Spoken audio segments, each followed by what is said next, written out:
Okay, Ashley, can I have roll call, please? Briggs. Cavalier. Here.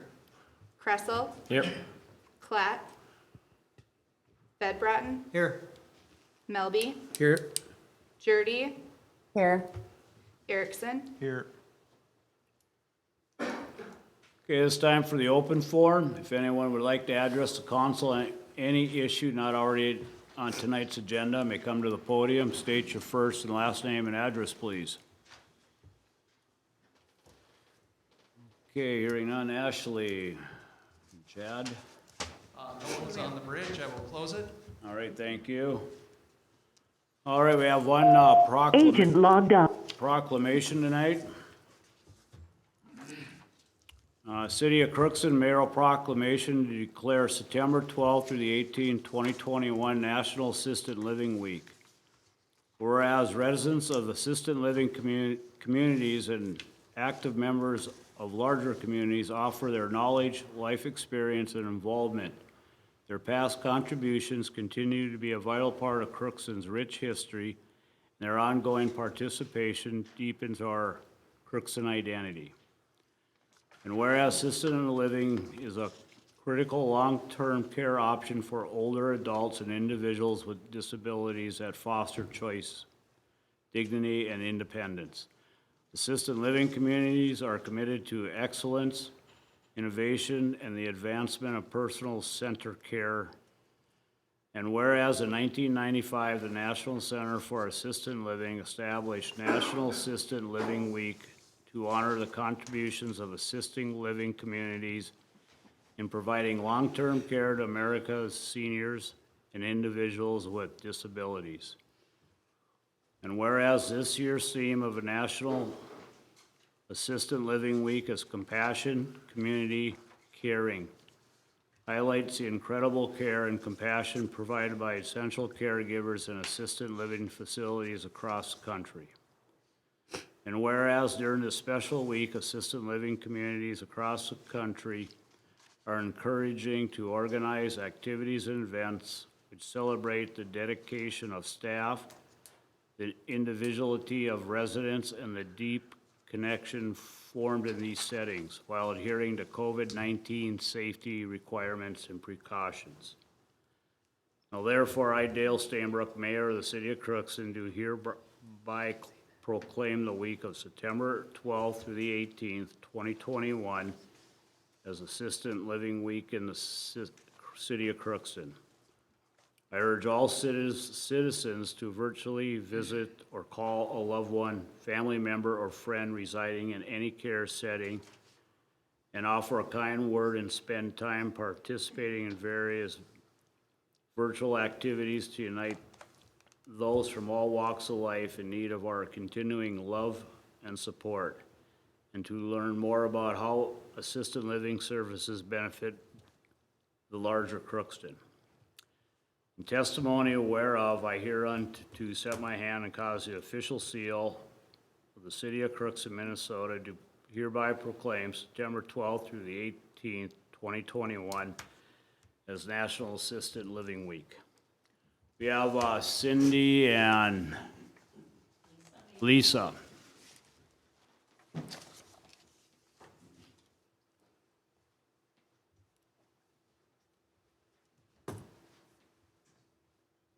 Right, here you go. Thank you.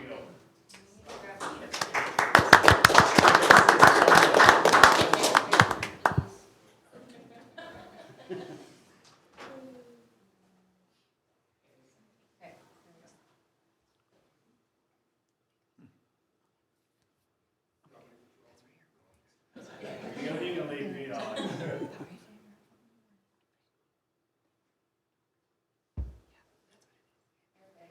All right, thank you.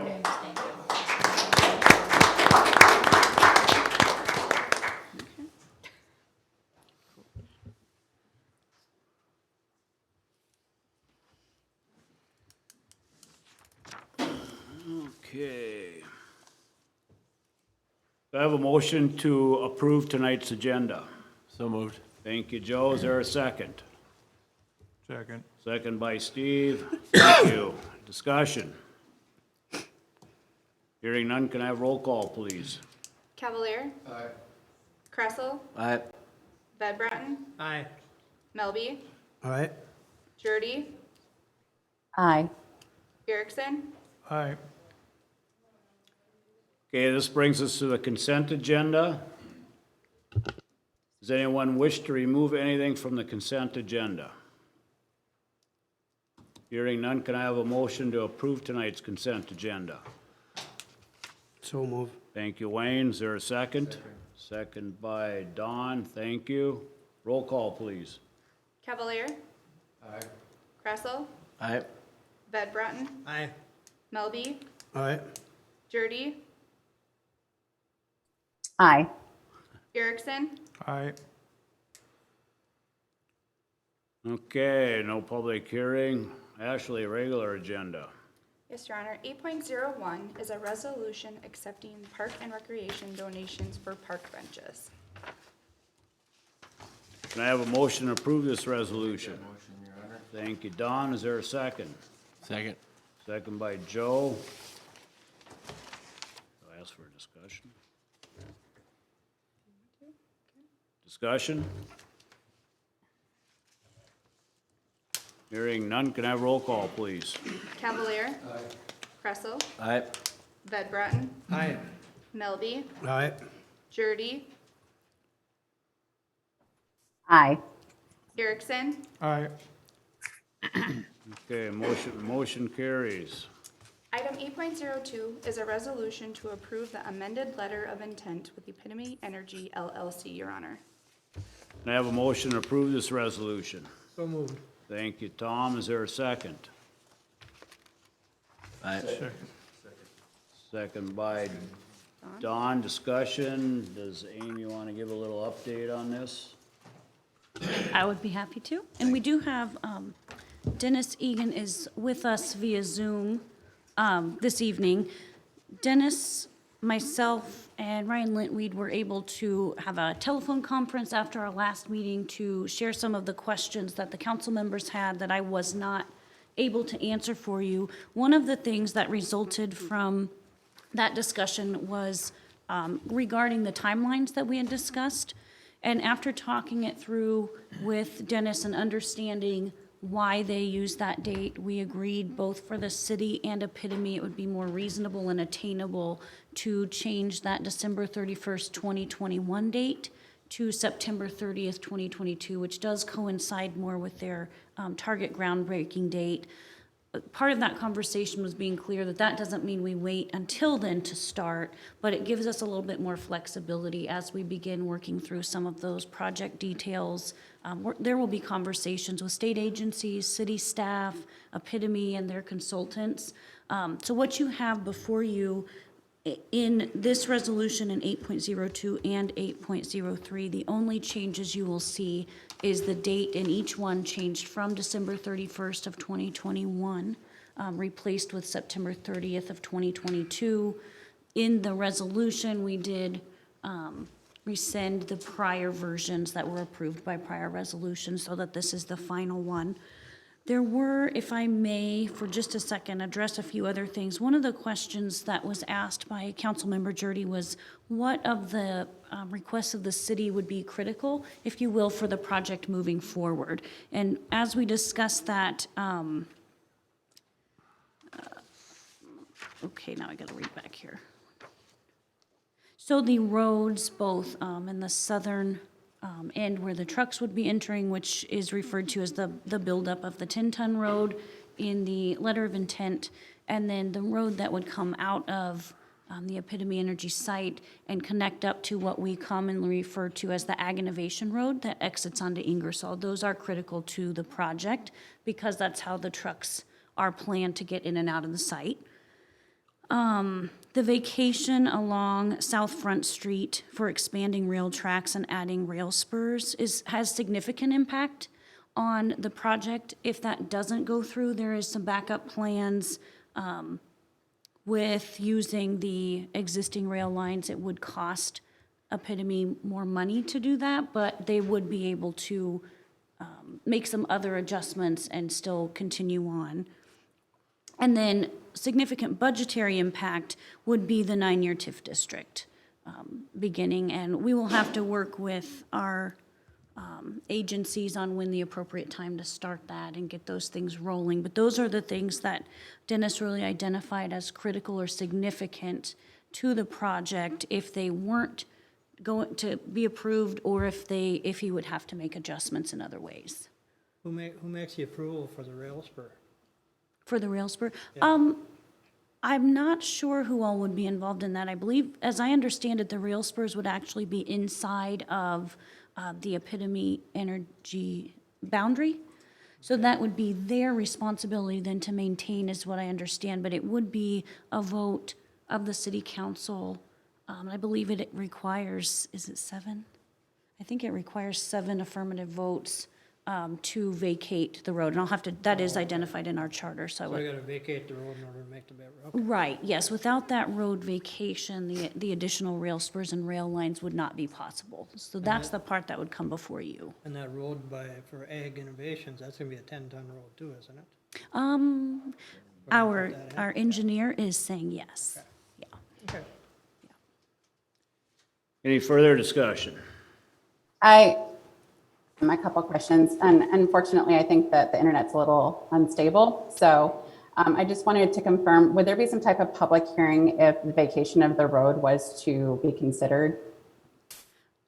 Councilmember Jurdy, I would need to refer to our charter, but I believe that that is part of the process.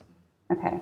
And then my only other question in this letter of intent is that I know that Dennis, you had submitted the initial findings to the MPCA, but it also says that you anticipate announcing the engineering procurement and construction contracts in August of 2021. And I was just wondering if those have been announced or if you're still working on those. No, thank you, Councilman, Councilman Jurdy and Mayor. We did announce that, and so Fagan Construction out of Southwest Minnesota was announced as our EPC, the contractor who will be handling and contracting with an engineering firm. So we are actually in negotiation with a final contract and final price with them, and have been in touch again with Crown Construction to ensure that the pricing that we got about 4 months ago is still relevant today. So that has been announced. And I do see in the information that we received from the MPCA that everything that you guys are working up to is based on a rail-served soybean crushing plant. So if not the vacation of the road, you will still have, that still won't affect the permitting process or anything with your environmental assessment worksheet? Correct. That won't impact the permitting, both air permit and our EAW. So we're in good shape that way. Okay, wonderful. Thank you. Thank you. Further discussion? Have roll call, please. Cavalier. Aye. Kressel. Aye. Bed Bratton. Aye. Melby. Aye. Jurdy. Aye. Erickson. Aye. Okay, motion carries. Item 8.03 is a resolution to approve the Epitome Energy LLC amended revised land option agreement, Your Honor. All right, can I have a motion to approve this resolution? So moved. Thank you, Steve. Second? Second. Second by Joe. Discussion? Your Honor, if I may, just same changes that we discussed in the letter of intent on page 1 of the revised option agreement. The date in number 1, grant of option, was changed from December 31st, 2021 to the September 30th, 2022. And the reason that same date really needs to be used there is the letter of intent is intended to be our bridge between now and having that fully developed developers agreement. And so we really wanted to tie those two together. Thank you, Amy. Further discussion? Hearing none, can I have roll call, please? Cavalier. Aye. Kressel. Aye. Bed Bratton. Aye. Melby. Aye. Jurdy. Aye. Erickson. Aye. All right, motion carries. This brings us to reports, Amy. Yes, one, I just wanted to thank our firemen and our chief for hosting the service for 9/11. I thought that was really nice, and a nice thing that our community does to honor those impacted, lost lives during 9/11. So thank you for doing that. Also, looks like Chalk It Up was a nice event. I drove over some chalk just this morning. I don't know if the rain has now washed it away, but that's exciting that we are able to do things and the weather's been so beautiful. And then, kind of in conjunction with our National Assisted Living Week, I will be visiting the villa this week to share a little bit about myself and learn a little bit about their facility and meet some people over there. So thank them for the invite and the opportunity to do that. Thank you, Amy. Chief Biermeyer. No report, Your Honor. Thank you. Chad. No report this evening, Your Honor. Ryan. No report this evening. Greg. No report, Your Honor. Brandon. Don't look so enthused up there, my man. We filled 2 positions in the street department, and so a week ago, Blair Frederick started, and then today, Dan Agnes started, so that gets the street department back up to full staff currently. So, what else did I work on this week? I've been assisting the library with their roof issue this week. I'm sure you've seen the tarp, but trying to figure out if it's the windows leaking right now or if it's the roof. And I've been contacting roofing, rubber roof contractors, window contractors, just to get everybody's different opinion on what the best fix is and if the roof has to be done at the same time as the windows or what is the best option besides that. So we're still, the tarp is keeping us dry for now, and I hope that the rubber roofing company can patch it for the year to get us by, and then we can come up with a good plan and get it repaired next year is kind of the tentative game plan here. So unless we figure out it can't be patched this year, we'll readjust, but that is the game plan. I've been working with the MPCA in our audit this year. There was a portion of our levee that needs riprap work, so there's about 400 feet of riprap that needs to be replaced to protect the lagoon dike. So WSN has been assisting me with that. So in the probably next council, have a projected cost on what the repair is for that project for you guys and go forward on that. So I think that's all I got this week. Thank you. Chief Frober. Just a couple of quick things. I just need to thank our military service groups for helping us out on our ceremony we had down at the fire hall. They were really the heavy lifters. We just kind of set up our display, and they wanted to come and do something, and it turned out really nice. I got to thank our firefighters and their families also for setting up such a nice display. Our outdoor warning siren that's supposed to be over by holiday is finally shipped. We ordered it in May, and it, just like everything else, they're all waiting for pieces and parts, so we'll be getting to that as soon as it shows up. And last thing I got is our guys are following up on their residential address sweeps, and they're getting about 70% compliance. So if every time we get one, it's a good thing. So we're pretty happy with that. So that's all I got. Thank you. Rich, anything from Widseth? Nothing tonight, Your Honor. Thank you. Commissioner Wilhite, anything tonight? Just a couple of quick things. This week, Thursday and Friday, I'll be attending the Association of Minnesota Counties meetings. And one of the most important items maybe on that particular agenda workshop is the information on how and what we can spend the relief plan, I believe it's called. The county's received $6.2 million for projects here.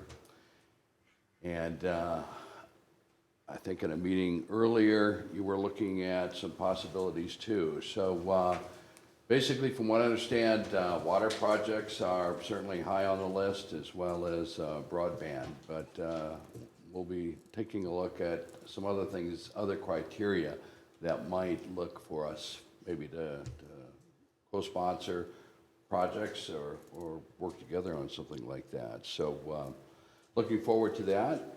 And then just an update, Wayne Melby asked about that. I think last week, no wheelage tax for next year.